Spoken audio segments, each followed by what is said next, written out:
Humanity's oldest question asked what lies beyond our final breath. For our ancestors, the boundary between the living and the eternal was not a wall, but a vibrant threshold, a central mystery that shaped entire civilizations. This journey will take us from the sun-baked pyramids of Egypt to the mist-shrouded groves of the Celtic world, uncovering the maps they drew for the soul's great journey. You will discover a forgotten language of symbols and rituals that reveals how ancient cultures navigated life's ultimate transition. We will examine why a pharaoh's heart was weighed against a feather and what silent messages are buried with Neolithic tools. By the end, you will see the echoes of these ancient beliefs in our own modern search for meaning, gaining a new lens through which to view your own place in the cosmos. What personal frontier between the known and the unknown feels most powerful to you? This deep-seated belief in a world beyond appears everywhere we look. Across continents and centuries, from the earliest human settlements to the most complex ancient empires, people envisioned a continuation of the self. It was a fundamental response to the mystery of existence itself. Death was rarely seen as a final stop. Instead, it was a doorway, a crossing over into a different kind of life.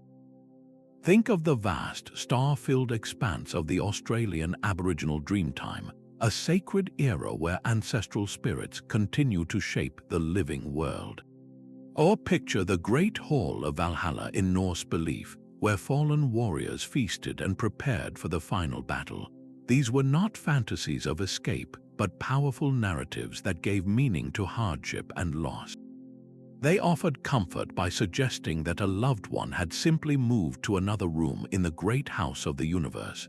This universal idea of a journey created the very first boundary line between the living and the eternal. It was a frontier drawn not on any map but within the human spirit. This invisible line commanded both awe and respect, for it separated the familiar from the profoundly unknown. It also established powerful moral codes for daily life. How one behaved here and now could determine one's fate in the world to come. This shared yearning to transcend our physical limits is the common thread connecting every culture we will explore. It is the foundation upon which the Egyptians built their elaborate tombs and the Celts their sacred burial mounds. This deep human need to map the unmappable now draws us to the banks of the Nile, where one of history's most detailed visions of the eternal began to take shape. The Nile's predictable rhythm of flood and renewal provided a powerful metaphor for a culture obsessed with life after death. Ancient Egyptians saw existence as a continuous cycle, much like the sun's daily journey across the sky. Each sunset was not an end, but a descent into the Duat, the mysterious and dangerous underworld through which the sun god Ra traveled each night. This celestial path became the blueprint for the human soul.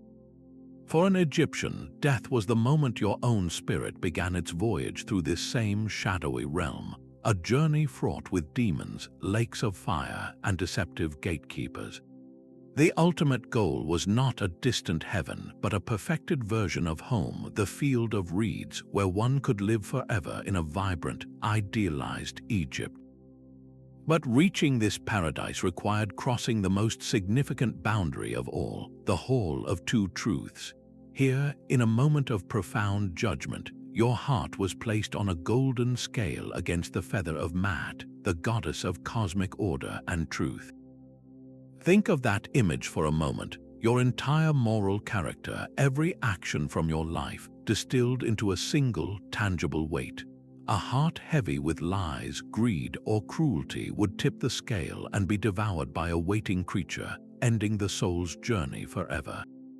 A heart in balance with the feather of truth, however, proved a life lived in harmony, granting access to the eternal fields. This was not a distant god's arbitrary verdict, but a direct consequence of how one chose to live. It established a clear moral boundary where earthly actions had eternal, unchangeable consequences. This belief fueled an entire industry of passage management. Elaborate tombs served as fortified vessels for the spirit, filled with goods for the next life. The complex practice of mummification preserved the physical body as a home for the soul. And perhaps most importantly, spells and instructions known as the Book of the Dead were buried with the individual, a detailed guidebook to help them navigate the underworld's many challenges. The Egyptian approach was one of meticulous preparation, an attempt to control the uncontrollable through ritual, magic, and moral integrity. They built monuments to the soul's journey, turning the terrifying unknown into a mapped, if perilous, pathway. This stands in stark contrast to the beliefs that emerged in the misty highlands and forested islands of another ancient world, where the boundary between the living and the eternal was far more porous and intertwined. Far from the Nile's promise of a vibrant afterlife awaited a vision of eternity that offered no such comfort. In the ancient lands of Mesopotamia, the great cradle of civilization between the Tigris and Euphrates rivers, the realm of the dead was a place of profound and universal equality. They called it Kur, or sometimes Urkala, a bleak and dusty underworld deep beneath the earth. This was not a final destination shaped by moral judgment. It was simply the end of the road for every single person, from the most powerful king to the most humble laborer. Imagine a vast, silent cavern where shadows gathered and all souls shared the same diminished existence, sipping dust from cracked bowls and clothed only in feathers. In this worldview, the boundary between life and death was not a gateway to a better world, but a one-way door into a land of forgetting. This stark reality is captured with heartbreaking clarity in the world's oldest great epic, the story of Gilgamesh. The hero, grieving the loss of his dearest friend, embarks on a desperate quest for the secret of eternal life. He overcomes tremendous challenges, only to have the plant of immortality stolen from him by a serpent at the very last moment. His journey teaches him and the entire Mesopotamian culture a hard truth. Eternal life is the sole province of the gods. For humanity, death is an unchangeable decree. This created a boundary defined not by morality, but by a fundamental separation between the divine and the human. What kind of impact does such a belief have on a civilization? If the afterlife holds no rewards for virtue or punishments for vice, where does meaning come from? The answer lies in the world of the living. With no hope for a joyous eternity, legacy and fame became the only form of immortality a person could achieve. A king's name inscribed on a monument, a great deed remembered in song, a city built to stand for generations. These were the things that could cheat the dusty silence of Kur. Life was to be lived with intensity and purpose, not in preparation for a glorious next chapter, but to create something lasting in the only chapter one would ever have. This grim, democratic finality makes the later Greek vision of Hades, with its distinct realms for heroes and sinners, seem almost lively by comparison. The Mesopotamian view presents us with a different kind of map altogether, one that charts not a journey through the afterlife, but a profound philosophical response to its apparent absence. Yet another vision of the eternal frontier emerged from the sun-drenched shores and rugged mountains of ancient Greece. Here, the boundary was not merely a line to be crossed, but a physical, guarded waterway. To enter the land of the dead, every soul first had to cross the river Styx, its dark waters ferried by the silent boatman Charon. Payment for this passage was a single coin placed in the mouth of the deceased, a final earthly transaction for an eternal journey. This single, vivid detail reveals a culture deeply concerned with the proper rituals of passage. But what awaited on the other side was not a single, uniform fate. The Greek underworld, ruled by the god Hades, was a tiered landscape, a clear reflection of social and moral values.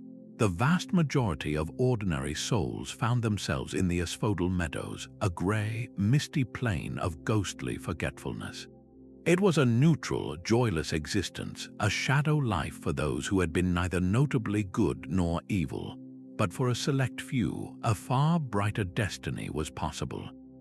Great heroes, revered poets, and those blessed by the gods could ascend to the Elysian Fields, a paradise of rest and comfort. The most virtuous among them might even reach the Isles of the Blessed, a permanent home of perfect peace. This layered system created a powerful moral boundary that extended beyond death itself. A person's actions, their pursuit of honor and excellence, what the Greeks called arete, directly shaped their eternal address. It was a powerful incentive to live a life of consequence. At the moment of death, the essential self, the psyche or breath soul, was believed to separate from the physical body. This ethereal identity was what embarked on the journey across the Styx, carrying the weight of a lifetime's deeds. The myths of the era constantly tested the permeability of this boundary. The musician Orpheus famously descended into the underworld, using the beauty of his lyre to charm Hades himself in a desperate attempt to retrieve his beloved Eurydice. His story shows that the living could, with immense effort and divine favor, briefly cross into the realm of the dead. Similarly, the tale of Persephone, who spends part of each year in the underworld, illustrates how the boundary itself could shift with the seasons, linking the cycle of life and death to the very growth of crops. The Greek imagination gave us a nuanced map of the soul's destination, a geography of the afterlife where one's final resting place was earned, not given. This idea of a tiered eternity where virtue is rewarded with a better lot in the world to come would echo powerfully through the centuries. The journey across that final frontier was far too perilous to attempt alone. Ancient cultures populated this threshold with specialized guides, divine gatekeepers whose sole purpose was to manage the passage of souls. In Egypt, the jackal-headed god Anubis was the master of this sacred transition. He did not merely escort the dead, he presided over the delicate rituals of mummification, ensuring the physical form was preserved as a vessel for the spirit. His most critical role came in the Hall of Two Truths, where he carefully oversaw the weighing of the heart against the feather of truth. Anubis was the ultimate custodian of the boundary, a divine administrator ensuring that only those who passed the test could proceed.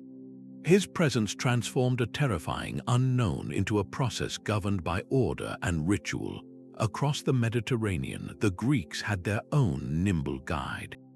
The messenger god Hermes, in his role as psychopompos, meaning soul conductor, would appear at the moment of death to lead the shade to the banks of the river Styx. He was a nimble, clever figure who could navigate the treacherous path between worlds, a reassuring presence in the disorienting first moments after life. His role underscores a universal need for a knowledgeable escort through unfamiliar territory. Perhaps the most formidable of these gatekeepers comes from the Vedic traditions of ancient India. Yama was the first mortal to die and discover the path to the afterlife, and he thus became the king of the dead and the judge of every soul that followed. He records a person's deeds in a great ledger, and his assistants gather the soul at the appointed time. Yama is not a malevolent figure, but a stern and unwavering enforcer of cosmic law, a divine king administering justice in the world beyond. What is fascinating about all these figures is that they are more than just ferrymen. They are judges, record keepers, and guardians of a sacred order. Their existence tells us that ancient people saw death not as a simple ending, but as a complex bureaucratic and spiritual process, a journey that required the right credentials, the proper guides, and a life lived in accordance with the rules of the cosmos. These myths served as powerful instructional tools. They taught that how you lived your life directly impacted the ease, or even the possibility, of your final passage. A soul unprepared, without the correct rituals or a heart weighed down by misdeeds, would find these divine gatekeepers impassable. The boundary was actively guarded, a dynamic interface between two states of being. This shared archetype reveals a profound human intuition that the greatest transition we will ever face demands a guide. The landscape itself became the most enduring map for the soul's great journey. Ancient cultures looked upon their world and saw its most dramatic features not as mere geography, but as the physical architecture of the eternal. A mighty, rushing river was more than a source of water. It was a definitive border, a liquid wall separating the known world of the living from the silent realm of the dead. In Greek tradition, the Styx was this impassable boundary, its dark waters requiring a toll for passage. In Hindu belief, the Vaitana River served a similar, solemn purpose, a spiritual trial that only the virtuous could successfully cross. These were not symbols sketched on parchment. They were real, tangible divides that gave form to humanity's deepest abstraction, the finality of death itself. Just as rivers marked the horizontal boundary, the earth itself opened vertical gateways. Deep, shadowy caves and gaping chasms were universally seen as entrances to the underworld. To stand at the mouth of such a place was to stand at the very threshold of another world, a place where one could almost feel the cool breath of the eternal emanating from the darkness. These natural openings offered a powerful, intuitive metaphor, the idea that the land of the dead was quite literally a world beneath our feet, accessible through specific, sacred locations. In stark contrast to these descending paths, humanity also looked upward. Towering, cloud-piercing mountains like Olympus in Greece or the cosmic Mount Meru in Hindu and Buddhist cosmology connected the earth to the luminous realms of the gods. These peaks were the divine axis, the meeting point of heaven and earth, where the air was thin and the veil between worlds felt transparent. A pilgrimage to such a mountain was not simply a difficult hike. It was an act of spiritual ascent, a physical journey that mirrored an inner longing to approach the divine. This fusion of the physical and spiritual transformed the entire world into a sacred text. Every forest grove, every spring, every unusual rock formation could hold a story, a piece of the cosmic puzzle. The landscape became a vast, interactive map of the soul's potential destinations, with each natural feature offering a lesson or a warning. A traveler would know which river was considered the boundary to the afterlife, which cave was believed to be an entrance to the underworld, and which mountain peak touched the home of the gods. This belief system wove the cosmic order directly into the fabric of daily life, making the grand mysteries of existence immediately present and personally relevant. The boundary was no longer a frightening, abstract idea. It was the river you could not swim, the cave you dared not enter, and the mountain you aspired to climb. It was all around you, a constant, tangible reminder of the delicate balance between the world you could see and the vast, unseen realities that lay just beyond the horizon. But what if the boundary was not a wall or a river, but a living room? In countless cultures across the globe, the departed were not seen as having left for a distant paradise, but as having moved into the very next room of the family home. From the ancient Romans with their household gods to the enduring traditions of China and Africa, the dead became ancestors. They were active, present members of the family, their influence and memory woven into the fabric of daily life. This relationship transformed the final frontier into a semi-permeable membrane, a constant two-way street of communication and care. The living had a sacred duty to honor their ancestors with food, wine, and respectful ceremonies. In return, the ancestors offered protection, wisdom, and blessings to their living descendants. It was a continuous cycle of reciprocity, a bond of mutual obligation that tied the family or clan together across generations. The eternal was not a far-off land, but a palpable force residing in a small household shrine. Its presence felt at every family gathering and important decision. A grandfather who had passed on was still consulted before a marriage. A founding matriarch was thanked for a good harvest. This practice effectively dissolved a hard boundary, creating a single, enduring community that encompassed both the living and the dead. Imagine the comfort and stability this belief provided. You were never truly alone, and your responsibilities did not end with your final breath. Your legacy was to become a guiding voice for those who followed. This suggests a profoundly different concept of eternity. It was not based on a separate, otherworldly paradise earned through moral tests, but on the tangible, unbroken chain of memory and lineage. Your immortality was secured by your descendants who remembered your name, told your stories, and offered you a seat at their table. In this worldview, to be forgotten was the true and final death.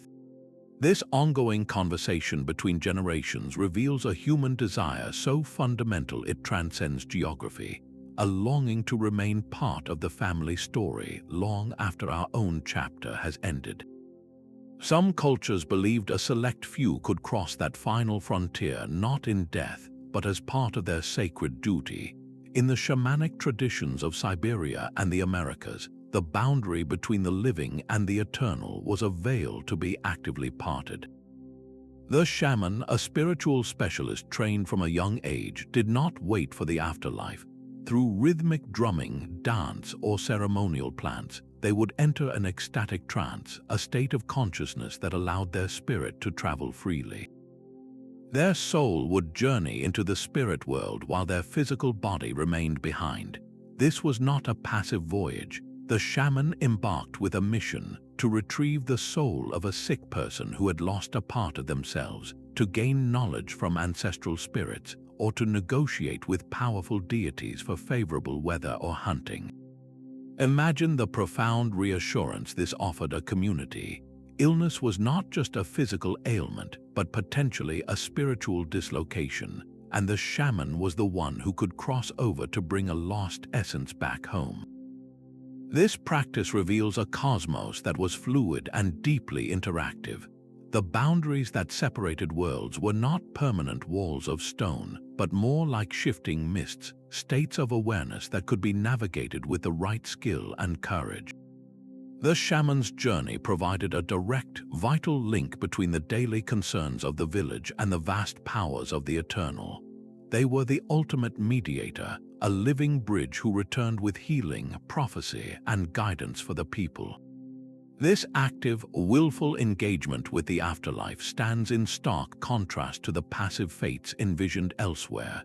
It presents a world where the veil was not an impenetrable barrier, but a curtain that could be lifted by those with the knowledge to do so. Where one culture built tombs to prepare for the journey after death, the shaman simply began the journey today. A single clay pot placed carefully beside a body tells us more than 1,000 written words. These objects, left in graves across the ancient world, were not just tokens of grief, they were survival kits for the soul's long journey. The belief was profoundly simple: the afterlife required provisions.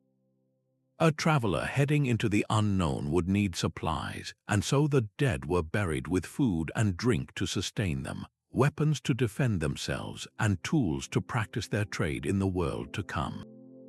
In ancient Egypt, this logic reached its zenith. A pharaoh's tomb was a cosmic supply depot, stocked with golden chariots, elaborate furniture, and entire fleets of model boats to serve him in the field of reeds. Even ordinary citizens were buried with Shabti dolls, small figurines intended to magically come to life and perform any manual labor demanded by the gods. This was a vision of eternity that mirrored the familiar structures of daily life, complete with social class and hard work. The quality of your afterlife, it seems, could depend on the quality of your luggage. This is why the graves of chieftains from ancient Europe are often filled with fine jewelry and iron swords, while a common farmer might be accompanied only by a simple sickle and a bowl for grain. These goods materialize a belief that the social hierarchy did not dissolve at death, but was carried across the threshold. The boundary became a kind of spiritual customs office, where your possessions declared your identity, your status, and your preparedness for the life to come. What we choose to send with our loved ones speaks volumes about what we think they will need.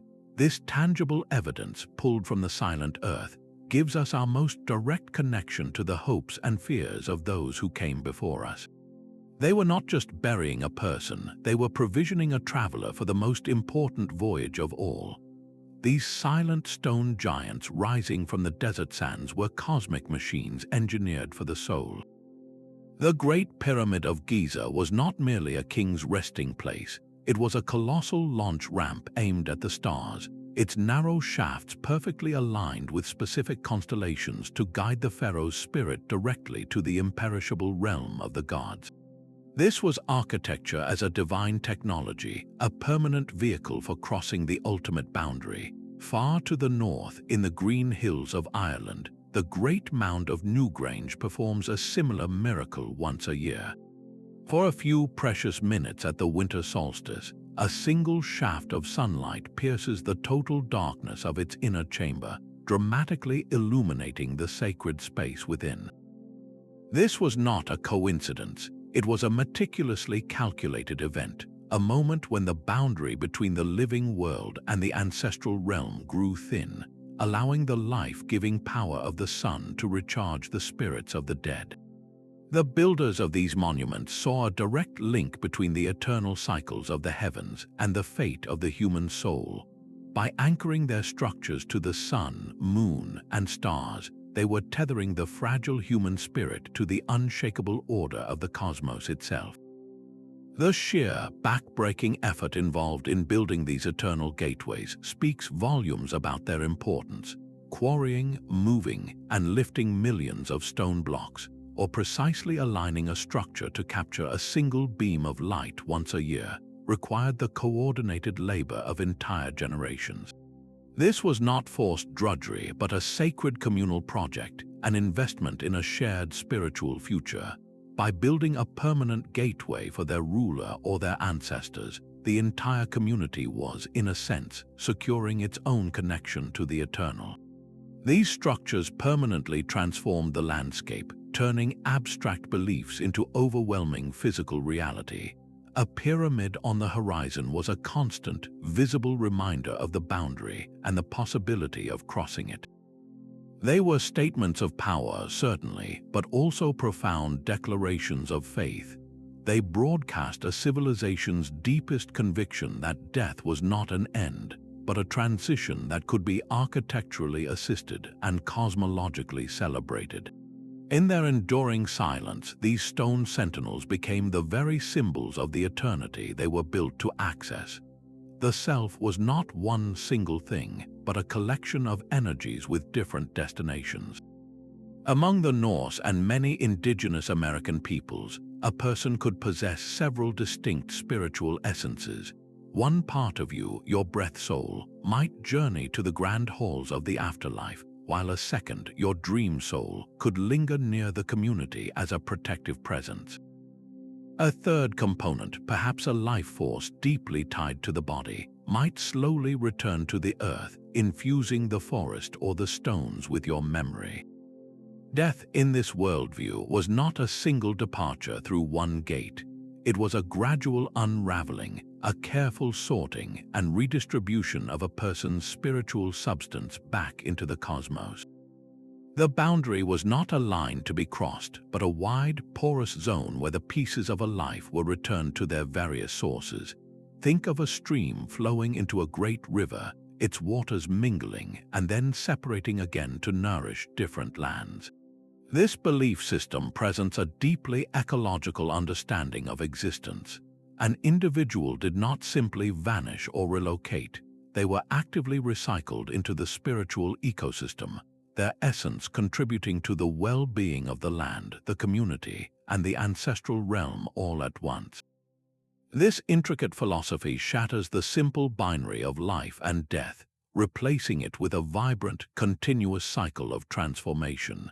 It reveals a profound insight that our connection to the universe is not singular but multiple, and that our final transition is a process of giving back everything we borrowed. This sophisticated view of the soul's journey challenges any notion of primitive thought, offering instead a map of the eternal that is as complex and interconnected as life itself. And so, the boundary becomes a calendar event, a date circled not in mourning but in joyful anticipation. Across continents and centuries, cultures have marked specific days when the veil between worlds is believed to grow thin, transforming the great unknown into a neighborly visit. In the Celtic lands, the festival of Samhain heralded the end of the harvest and the beginning of the dark half of the year. It was a night when the spirits of the departed were thought to walk freely among the living, a belief that echoes in our modern Halloween. Far across the ocean, Mexico's Dia de los Muertos builds vibrant altars adorned with marigolds, sugar skulls, and the favorite foods of those who have passed. This is not a time of sorrow, but a joyous family reunion where laughter and stories are shared as ancestors are welcomed back into the home. Similarly, during the Japanese festival of Obon, lanterns are lit to guide the spirits of ancestors back to their families, and dances are performed in their honor. These are not somber vigils but vibrant celebrations filled with feasts, music, and light. They reflect a profound comfort and familiarity with the dead, treating them not as frightening ghosts but as beloved guests. This cyclical thinning of the boundary serves a vital purpose. It integrates the reality of passing into the very rhythm of life, preventing it from festering as a source of pure dread. By setting a specific time for this interaction, these cultures achieve a kind of mastery over the eternal frontier. They are not helpless before the mystery, but instead actively manage and negotiate the connection.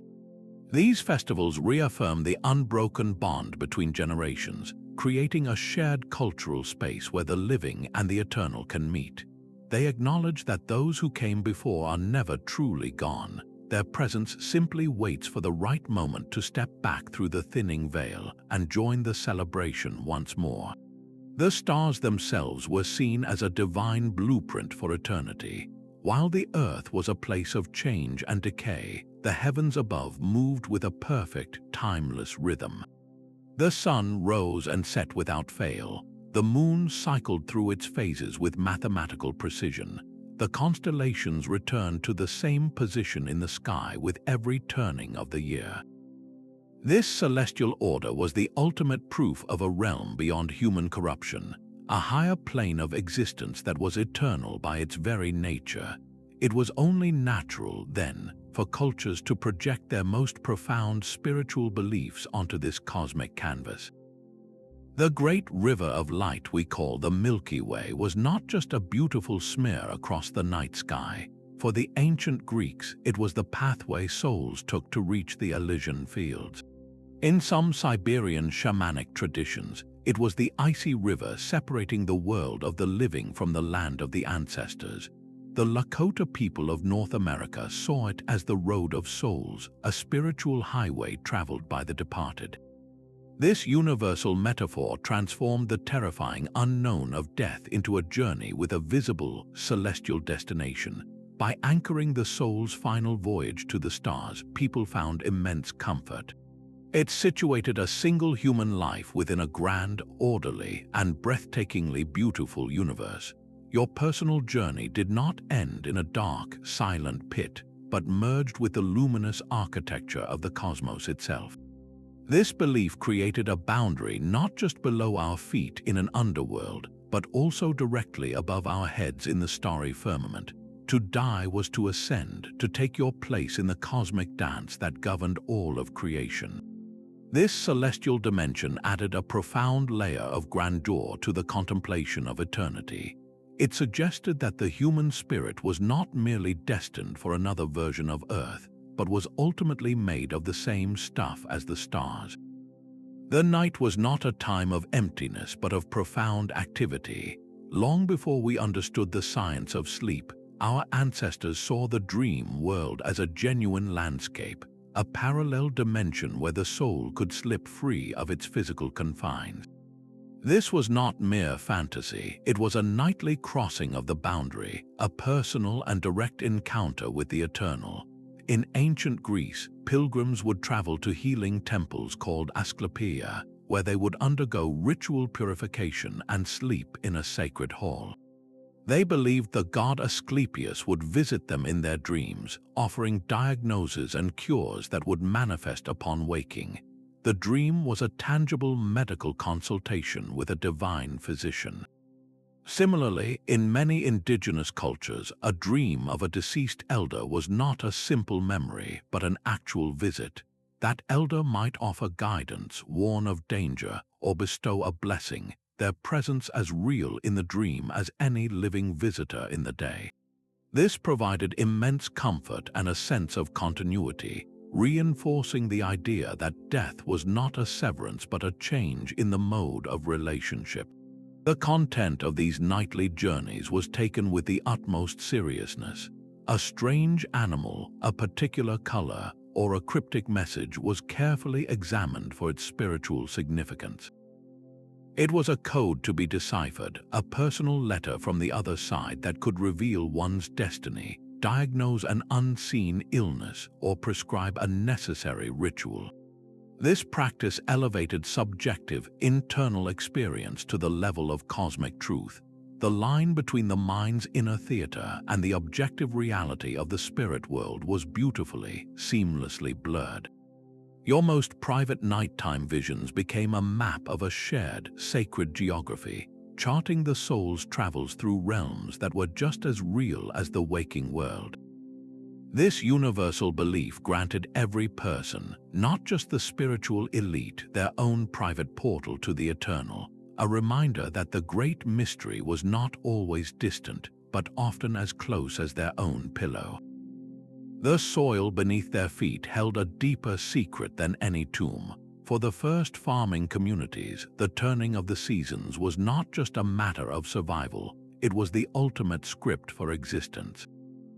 They watched seeds buried in the dark earth, seemingly lost, only to burst forth with new life after the rains.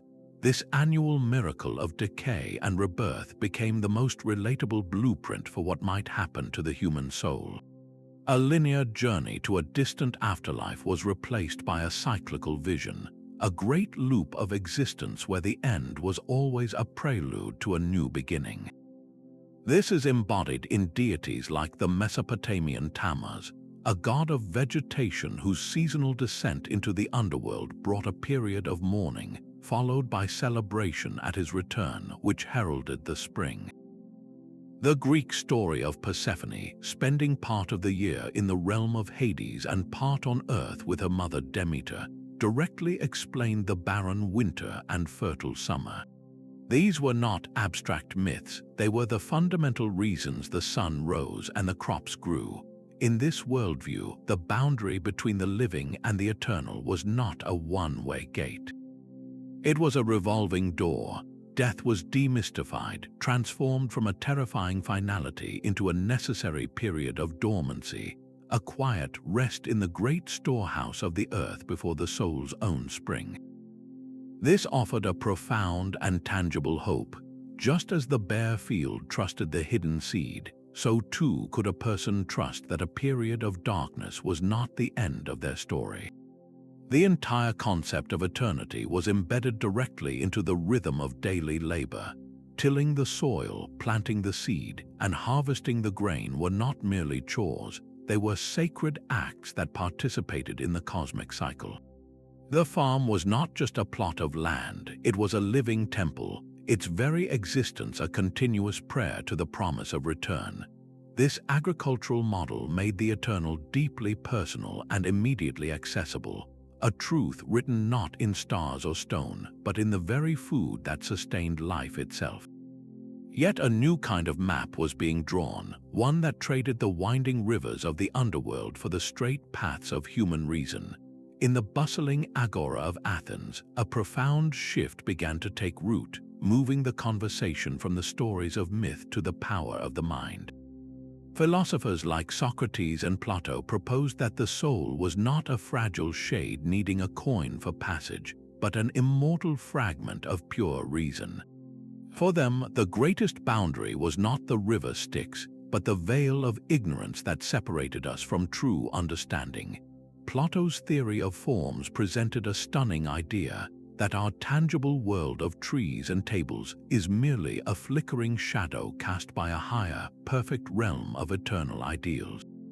The true goal of the soul's journey, then, was not to navigate a landscape of monsters, but to recollect this forgotten perfection through dialectic and deep thought. The afterlife became a classroom where the ultimate test was not the weight of your heart, but the clarity of your knowledge. A virtuous life was the natural result of this understanding, a harmony of the soul achieved by reason governing over base desires. This philosophical enlightenment was the only way to break the cycle of reincarnation, freeing the soul to return to its divine source. This was a radical reimagining of the eternal frontier, transforming it from an external geography to an internal landscape of self-mastery. The boundary became a matter of intellectual and moral achievement, something to be crossed not with a ferryman's toll, but with a lifetime of relentless inquiry. This move from mythos to logos, from narrative to reason, did not erase the old stories but laid a new foundation. It suggested that the most important journey was the one inward, and that the key to eternity was not found in a buried amulet, but in the unwavering pursuit of truth itself. A warrior's final breath on the battlefield was not an end but a summons. Out of the sky would sweep the Valkyries, Odin's fierce shield maidens, to choose the bravest of the slain. These honored dead were swept away not to a paradise of rest, but to the roaring hall of Valhalla. There, every day was spent in the thrill of combat, where wounds magically healed each evening, followed by a night of feasting on limitless mead and boar. This was the ultimate reward, an eternity that perfectly mirrored the most valued earthly existence for a Norse warrior. It was not peace they sought, but purpose, an amplified continuation of the very life they had lived. This created a stark and specific boundary, one drawn not by moral purity, but by the manner of one's death.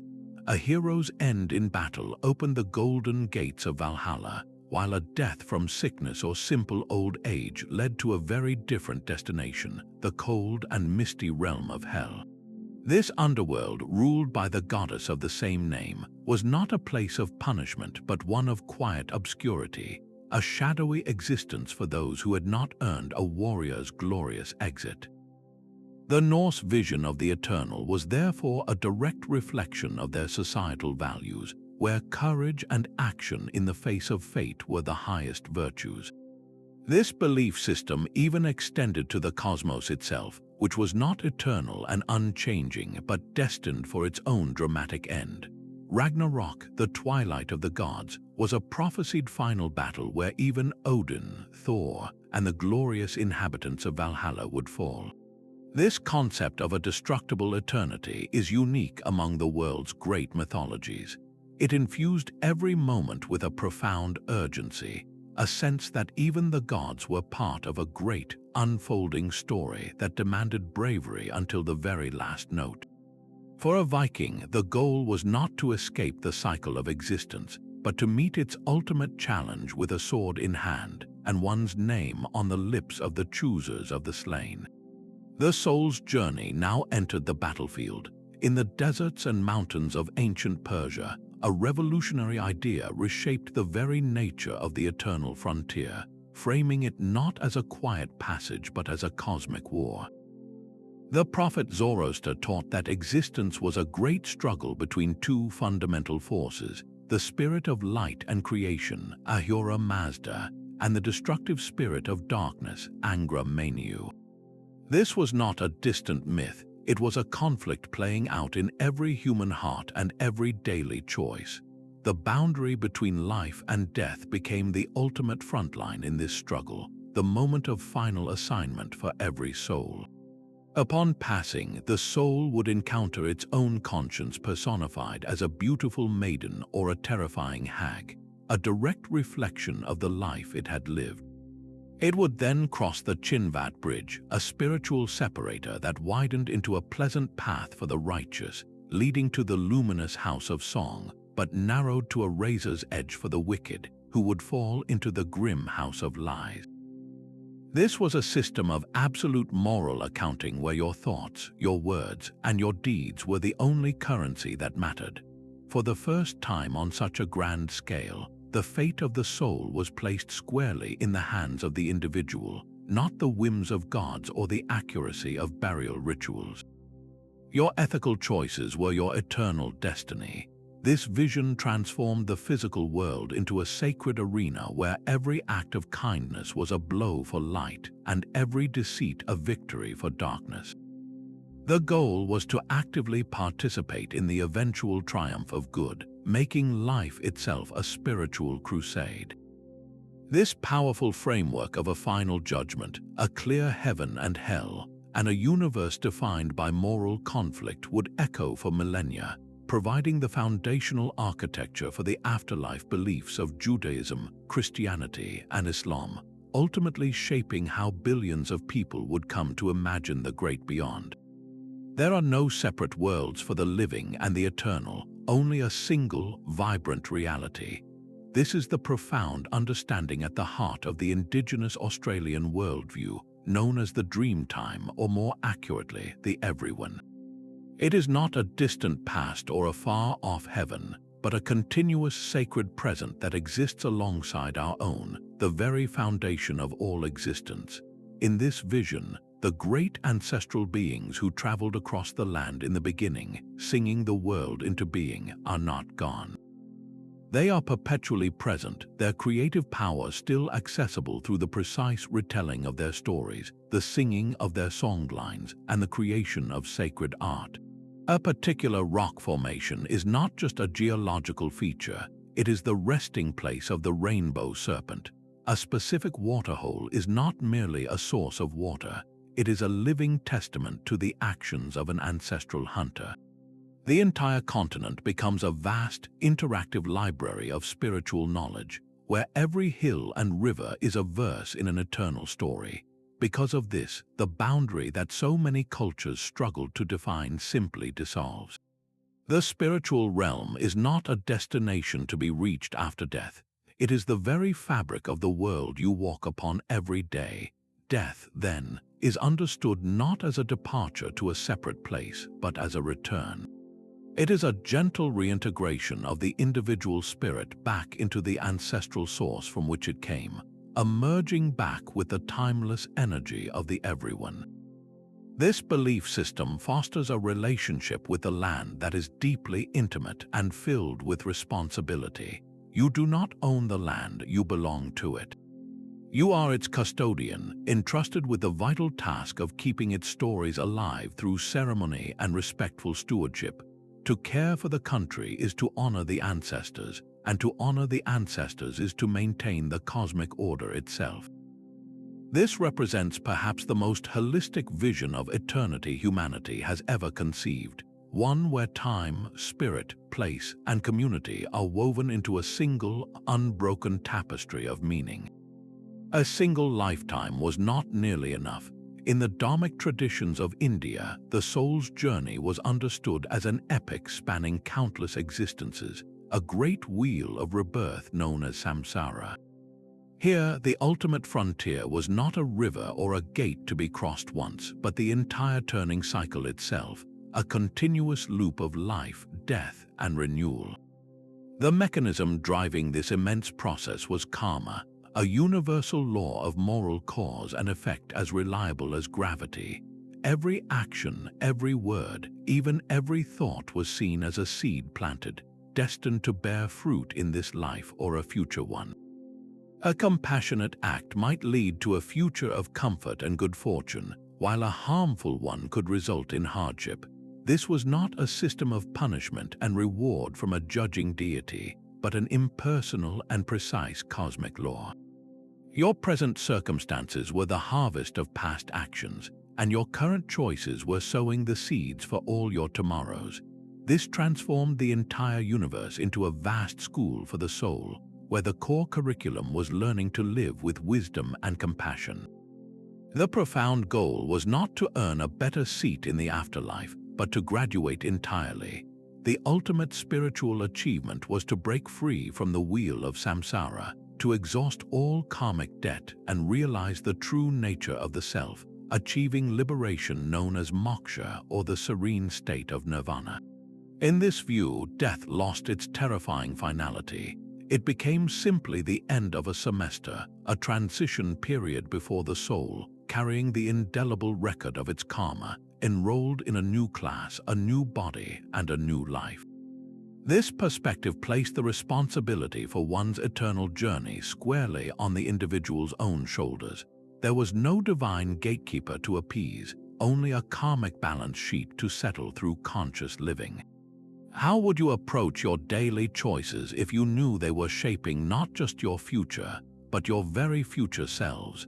This intricate map of existence encouraged deep self-reflection and relentless spiritual practice, making the journey toward enlightenment the most important adventure of all. Yet some ancient graves hold a profound and telling silence. Across Europe, archaeologists have uncovered Neolithic burial sites where the dead were laid to rest with no accompanying objects, no personal ornaments, and no distinct markers of an individual journey to come.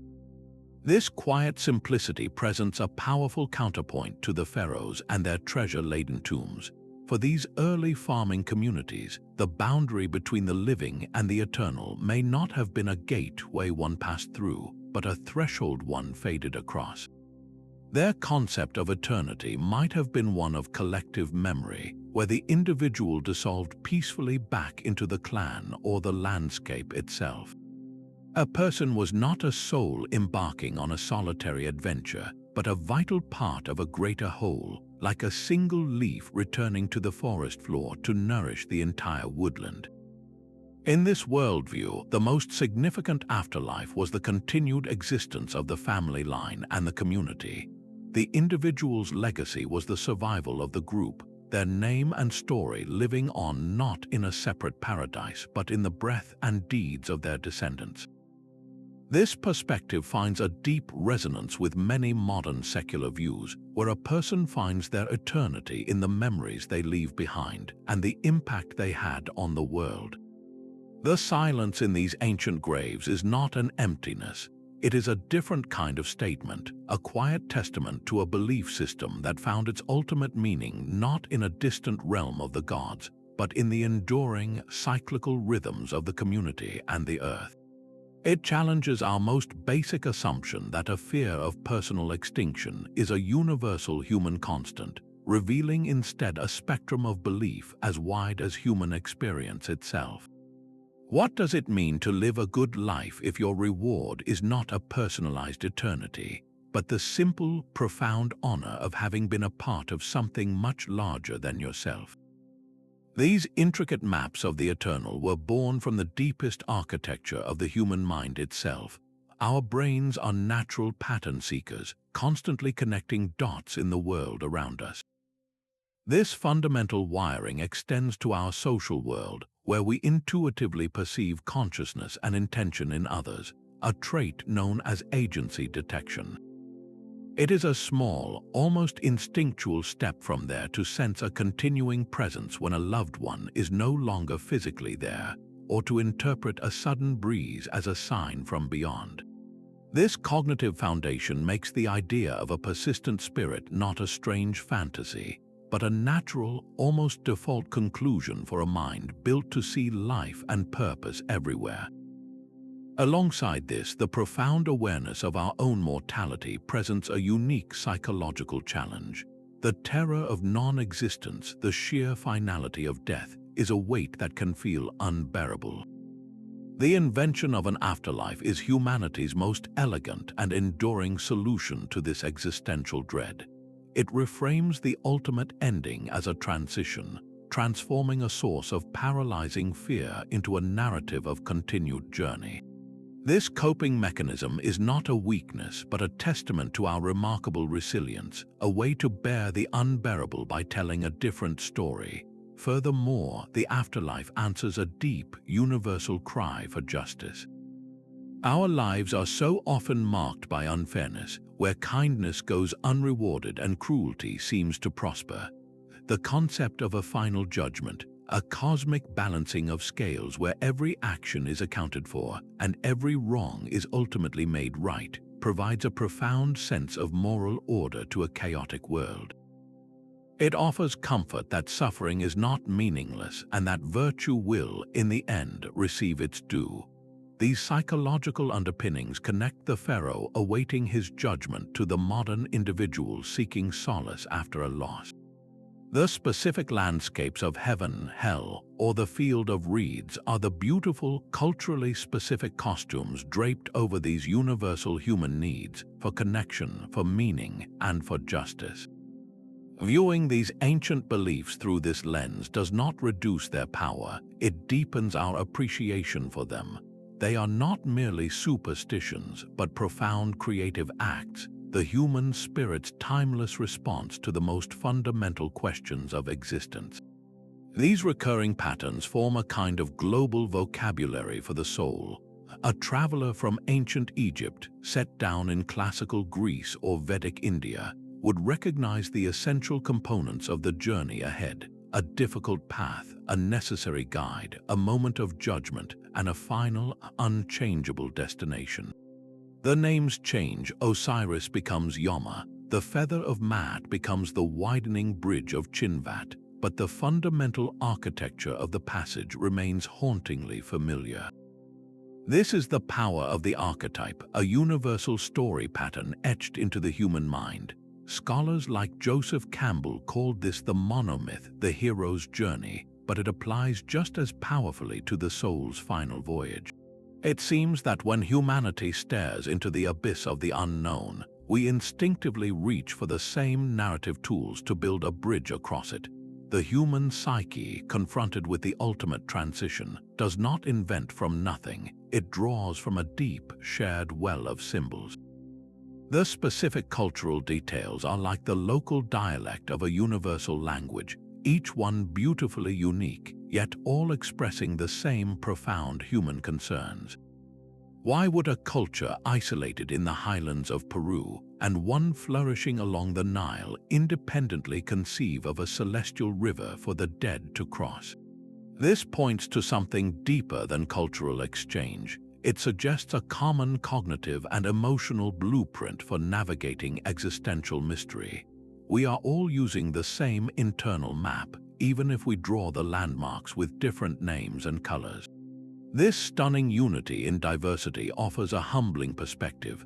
Across every divide of geography, language, and custom, we find the same heartfelt attempt to answer the same unanswerable questions. Our ancestors were not so different from us. They simply used the language of myth and symbol where we might use the language of philosophy or science. They were all trying to read the same stars, to chart the same invisible territory of the human spirit, proving that the deepest questions of existence are the common inheritance of all humankind. These ancient maps of the eternal are not dusty artifacts in a museum of forgotten ideas. They are the very bedrock of our modern world, the invisible architecture supporting our deepest beliefs and daily lives. Consider the concepts of heaven and hell, a final judgment, or the law of karma. These are not modern inventions, but direct inheritances from Zoroaster's cosmic battlefield, Egypt's Hall of Two Truths, and India's Wheel of Rebirth.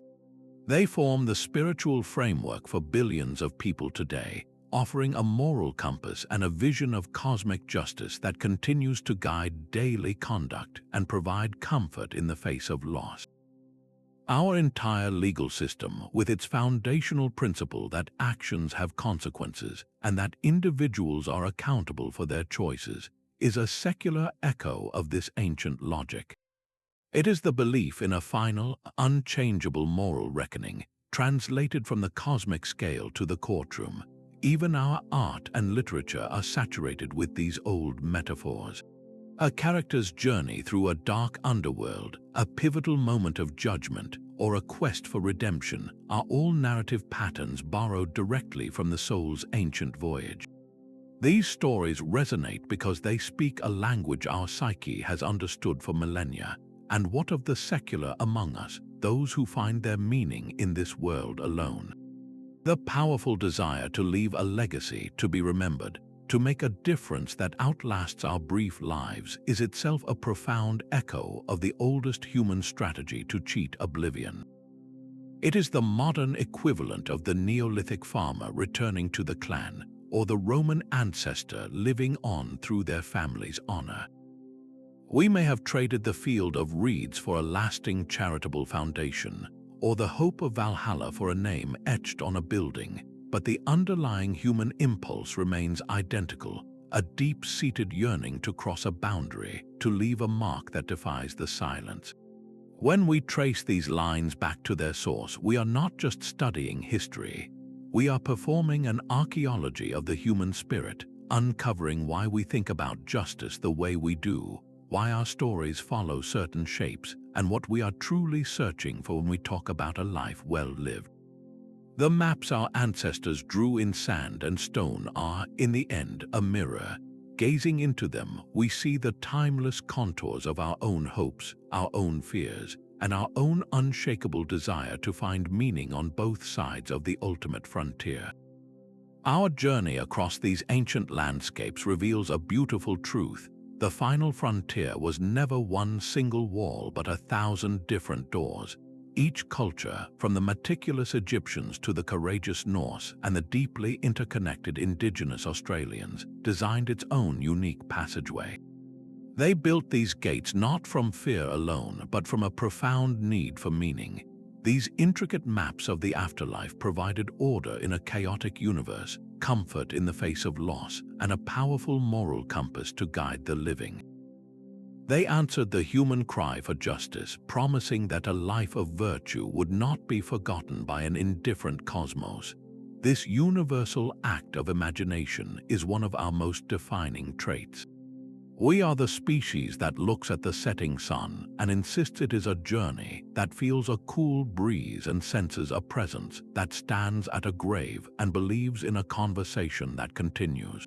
The specific destinations have changed over the millennia, but the essential journey remains. In our modern world, where we chase legacy through art, science, or the memories we build with loved ones, we are still drawing from that same deep well.